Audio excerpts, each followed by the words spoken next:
My next guest is a woman whose latest film has won international acclaim for its story about an 11-year-old rebellious Muslim girl whose life is thrown into turmoil after she comes of age and is forced to wear the veil. Let's welcome Ravneet Sippy Chadha. Welcome.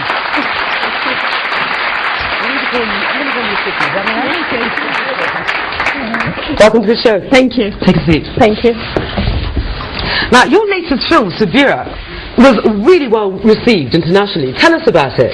Yeah, Sabira, I shot last year in 2007, and around this time in October, it was released actually. And so, from the moment it was showcased at Kenya International Film Festival, it was, it won the Best Short Film Award. Yes. And within a year, we've done 8 awards. Wonderful. Yeah. In just the space of a year? A year, you won 8 awards? Yeah, yeah. But okay, what made you write on this subject? The story of Sabira is a personal one. It's my own issues I'm dealing with of conformity and how to break out. It's not necessarily that the society has the right, right to my life and the rules around me. Okay. I need to create my own, look at my own potential and hidden talents and address my life from there. It may not be mainstream, but I need to find the freedom beyond conformity. Yes, but your story is a real story, and that's the most important thing. Yes. Now, it's interesting. Were any of the actors actually trained actors, or they're all non-professional, non-actors, never seen a camera before? Yeah. But the young girl, I suppose her name is Sabira. I mean, the way she acted, there's that crying scene, for example. Yeah, that was amazing. You have to see this. Take a look. Take a look.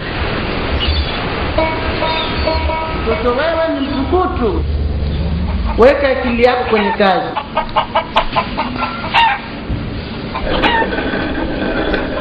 Kila wakati ni balaa.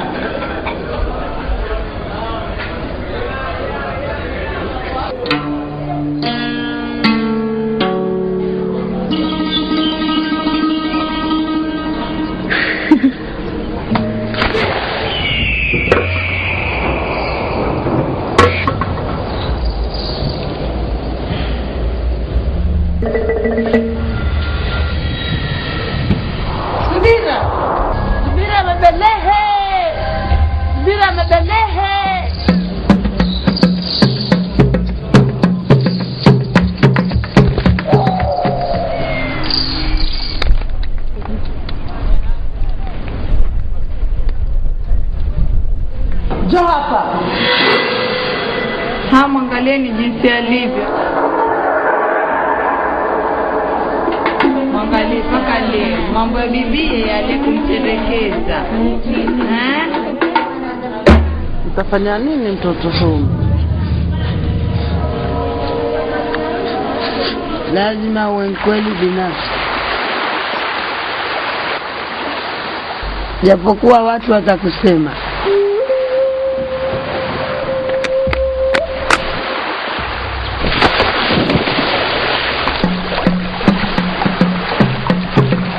Kwa muda mfupi uliotimilika, nilipitiwa na hisia kamili ya uhuru. Well, how does it feel to jump into the ocean? A simple thing as that. A young child doesn't know how to do that. But how did you find her? I mean, she's absolutely brilliant. Yeah. Actually, when I went down to Lamu, first I have to tell you that I was a fairly new director. I only directed one film, and that was a student film. Even this was like... So this was your second, really? Yeah. Ever. Wow, okay. So it's like a student film for me where I'm learning how to film, you know. And when I went down to, I'd written the script in Nairobi in my house, all these visuals when I'd gone down to research.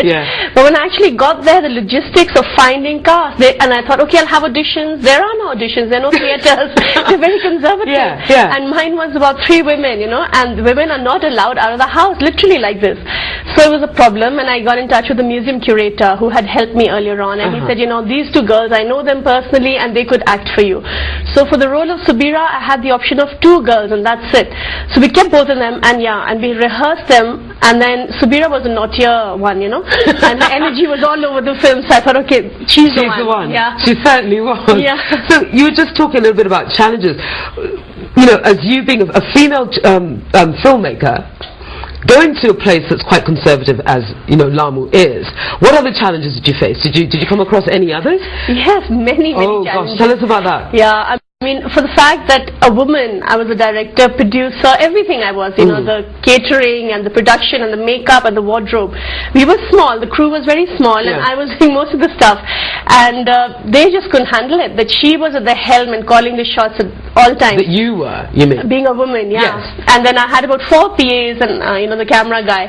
But they just couldn't handle it. So next time I learned that. So next time we went to shoot, it was shot in 2 parts. Oh, was it? Yeah, but I went down again in August to shoot of last year. Then I took a production manager and he would handle them. And he handled And they were everything. okay with a man having the power, but not a woman. And this was coming from the women, you know, so I found that interesting. Also from the women? Yes, from the women, yeah. Because the cast is all women, you know, and there's only a small boy. Well, this is a small boy, Babu, who's, you know, living the free life, jumping in the ocean, running about everywhere, riding. Very true. Brilliant, brilliant. Thank you. How did you then get into filmmaking? You say this is your second film. Yeah. So how did this process start off for you? You know, I come from an Indian community, and so I had to be in business, and so I studied finance. I had to be in business, she said.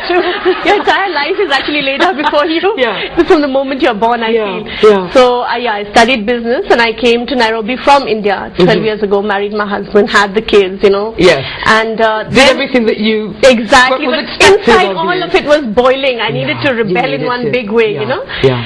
So, and when I was turning 40, you know, as the time when I shot, and I just couldn't make money anymore. I just didn't want to do financial services. I had my 2 kids, a happy family, but there was something brewing within.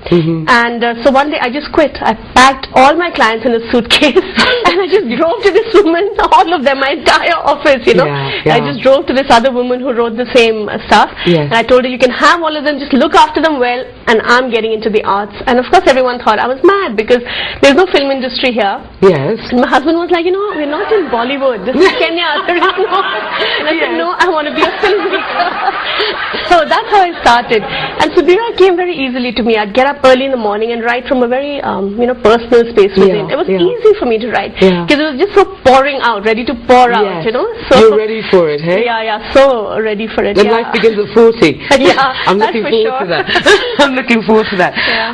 What other challenges do you feel women face, just generally in the industry? You know, you had that, you know, issue when you were in Lamu, but just in general, what do you think, you know, women's role is, and you know, what challenges that women face? I think an empowered woman is a problem in society, even for men and even for women. I think I think an empowered woman is threatening to people, you know, and but it's changing. You have to be empowered. You have to be the one to step out there and do it. and do it.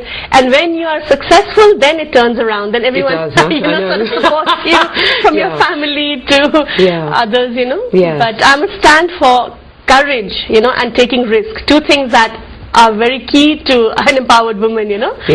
And I take my inspiration from this goddess called Shakti in Indian mythology. And she's the epitome of strength. So actually these things like courage, having the courage to be different, having the courage to go where no one's gone before. And be yourself.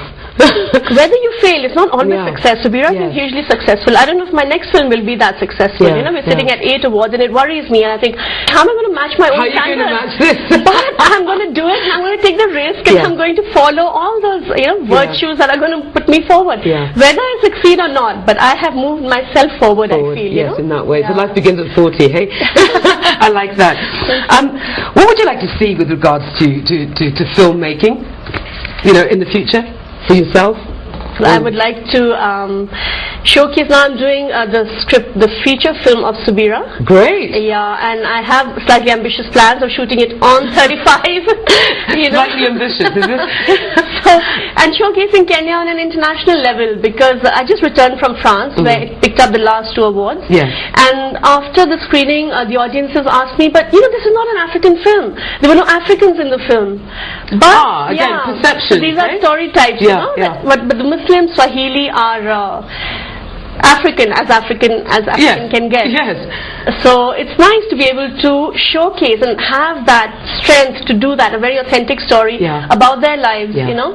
And it's actually a story about the girl and as well as the mother, you know. She's a divorced woman in Lamu, and it speaks volumes about who the two are. You know, the mother and what she's grown up seeing, living, knowing, and obviously imposing the same on her daughter, who's still struggling with this. She's only young. But we're looking forward to the feature film.